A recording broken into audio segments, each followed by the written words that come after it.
peperangan sesama dengan orang yang seiman. Apalagi dengan orang yang berbeda iman. Udah pasti perang terus. Udah percaya saya deh. Sekarang kita ambil analogi sederhana saja. Indonesia taruhlah misalnya orang-orang pengusung khilafah ini bisa berkuasa. Bisa menjaminkah di antara mereka saling berperang? Saling berperang bos, saling bunuh pasti. Yang satu, wah nggak bisa. Karena mereka apa? Mereka tidak melewati pemilihan. Yang waras tidak boleh mengalah terhadap mereka para pencoleng-pencoleng agama yang menjadikan agama sebagai alat politik.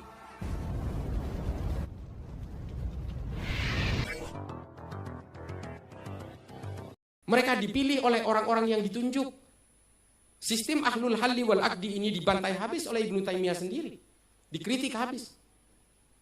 Karena memang berawal dari pemikiran-pemikiran orang Romawi. Lewat konsilium plebis. Dan akhirnya apa? Konsilium plebis ini rapuh. Sehingga apa? Muhammad Al-Fatih berhasil menaklukkan Konstantinopel. Lalu apa yang terjadi? Bani Abbasiyah juga runtuh, rapuh setelah diserbu oleh bangsa Mongol. Ini yang terjadi kalau kemudian keimanan-keimanan itu nempel dengan politik. Islam kurang apa? Bani Umayyah menguasai semenanjung Iberia sampai ke pinggiran kota Toulouse di Prancis. Mencengkram kekuasaan politik di Andalusia, Bani Umayyah. Selama hampir kurang lebih 700 tahun. Setelah mereka terusir dari Granada, apa yang terjadi? Keimanan juga tumbang bos, tidak menyisakan orang Islam di Eropa. Kalau di Eropa hari ini ada orang Islam, itu imigran atau orang yang jadi mu'alaf. Secara genetik tidak ada satu keturunan pun. Yang ada tinggal nama-nama aja. Gabriel Omar Batistuta. Nama Omar saja. Karena kakek buyutnya mantan keturunan orang Arab. Ini loh yang terjadi hari ini. Masjid-masjid kemudian berubah menjadi gereja, istana raja kemudian menjadi museum. Ini yang disisakan. Apa Indonesia hari ini? Indonesia tidak melewati proses islamisasi melalui peperangan. Mereka melewati akulturasi budaya. Lewat gerakan-gerakan tasawuf para habaib, para kiai, para ulama. Mengislamkan kita. Lalu apa yang terjadi di sini? Islamnya awet bos. Awet sekali sampai hari ini. Tapi kemudian apa? Datang gelombang kedua dari orang yang berusaha mengubah ketentraman dan kedamaian itu. Yang bernama Salafi Wahabi. Yang baru dibentuk pada abad ke-18. Dan hari ini menjajakan diri ke kita. Seolah-olah inilah paling benar. Inilah klaim kebenaran. Lalu mereka memurtad-murtadkan dan mengkafir-kafirkan orang lain. Mau jadi apa bangsa kita kalau dikuasai mereka? Ini yang harus kita gugah hari ini kepada seluruh bangsa Indonesia. Bahwa kita sudah nyaman dengan pemikiran-pemikiran dan tafsir-tafsir kita hari ini. Kalau ingin menyamakan seluruh manusia di Indonesia ini nggak bakal bisa. Karena Allah sudah sengaja membuat manusia ini berbeda-beda. Hadis mengatakan 73 firqah dalam Islam itu nanti akan terbentuk. 72 diantaranya adalah orang-orang yang akan masuk neraka. Hanya satu yang akan menjadi penghuni surga. Ini kata hadis. Hanya satu itu, Ahlussunnah wal Jamaah. Tapi persoalannya adalah semuanya mengaku itu. Bahkan orang Salafi Wahabi adalah orang yang mengaku bagian dari satu itu. Yang lain 72 itu. Coba. Ini kan enak banget melakukan klaim kebenaran itu. Kalau mereka mau dakwah, berdakwahlah tentang Islam, tentang kesejukan Islam, bukan justru mengkafir-kafirkan. Kalau mereka hanya menggugat saudara-saudaranya sendiri, itu namanya bukan berdakwah. Mereka berarti ingin memecah belah. Gitu loh.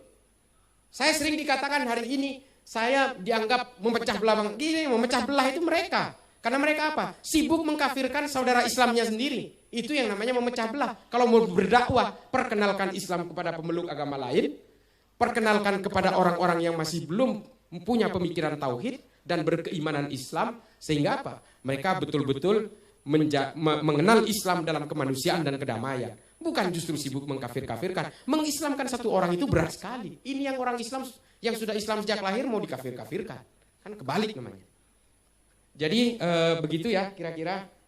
Karena saya mohon maaf, saya ada acara lain setelah ini. Saya harus memberi materi di salah satu kampus. Jadi mohon maaf apabila saya tidak bisa sedikit panjang lebar tentang ini. Pada intinya adalah kita harus tetap berpegang teguh kepada tafsir-tafsir dan keimanan Islam. Terutama tafsir-tafsir yang menganjurkan kehidupan-kehidupan al-insaniyah qabla tadayyun, kata Habib Ali Al-Jufri. Kita harus mengenal kemanusiaan dulu sebelum mengenal keimanannya. Karena kalau mengenal keimanan dulu, akhirnya kita betul-betul menjadi orang-orang yang mengkafirkan orang lain.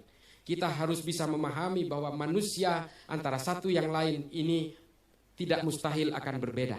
Karena ini adalah sunnatullah. Ini betul-betul kehendak Allah bahwa kita berbeda-beda baik dalam tafsir maupun dalam hal-hal yang bersifat zahir maupun dalam pemikiran dan sebagainya. Tapi Allah meminta kita untuk lita'arofu. Kita harus saling berinteraksi, saling mengenal dalam segala perbedaan itu. Itu yang penting. Kita harus tetap memegang tauhid dan keimanan Islam. Dan intinya adalah jangan terlalu gampang mengkafir-kafirkan orang lain, karena kita juga tidak tahu. Karena apa?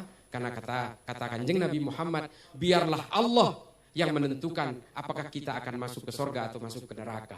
Jangan kemudian kita menjadi penghakim seolah-olah saya pasti masuk surga karena kalian berbeda pasti masuk neraka. Ini adalah pemikiran-pemikiran orang Khawarij yang hari ini betul-betul disuarakan kepada umat Islam di seluruh dunia dan wabil khusus kepada orang Islam di Indonesia. Marilah kita tetap mengikuti sanad-sanad keilmuan kita dari para ulama, dari pemikir-pemikir Ahlus Sunnah wal Jamaah, karena kita meyakini bahwa ajaran-ajaran beliau ini justru bersanad langsung kepada Rasulullah SAW.